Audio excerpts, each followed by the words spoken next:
Tá juntando as madeiras? É. Fazer o quê? Fogueira. Bora fazer uma fogueirinha aqui hoje, meu irmão. Um negócio que não tem nem. Não tem muito que usar. Depois faz. Verde. Compra as coisas e faz. Em cima da hora tem nada não. É a fogueirinha aqui pra São João, né? Dia de São João. A fogueirinha. Não! Ai, minha Nossa Senhora. Pois é, ela tá ajeitando os pau pra fazer a fogueira. Dia de São João. Que no Nordeste é assim. A tradição. A data, não pode falhar. É, aqui nós faz fogueira todo ano. Tô com medo de pegar fogo, eu não esqueci. A rua é estreita. Ai! Botei na baixar. Tá rindo, né?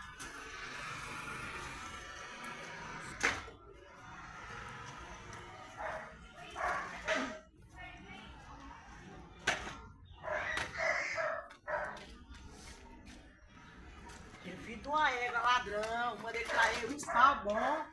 Ele trouxe um monte de cacareco, velho. Esse aí acaba rápido o fogo. Mulher, esse aqui não presta não, acaba sem vergonha, rapaz.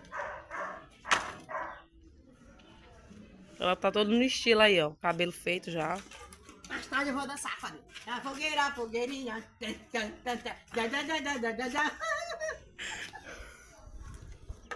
Ai! Ai! Tá bom, meu irmão. Chama alguém. Ah, eu mesmo. Ninguém faz? Ninguém faz nada. Deixa eu me virar não, nos 30.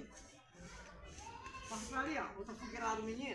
Outro vizinho tá lá na frente ali, ó. Fazendo a fogueira Aqui lá, é ó. assim, gente. Daqui a pouco a gente vai botar um monte de batata passar. E é isso. Não é milho, não? Tem milho não. Vou botar batata doce. É bom, borracha.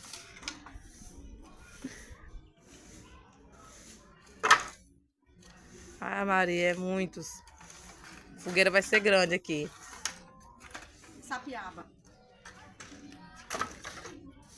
Gente, comente meu vídeo aí, deixa um like, viu? Ó, minhas trancinhas, ó. Ritmo de São João.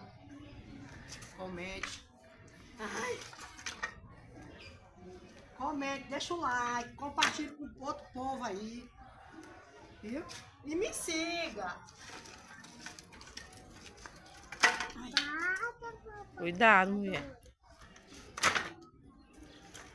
Ai, minha gente. Oi, mãe. Ah, isso aqui mesmo tem um tatu. Você conhece tatu, gente?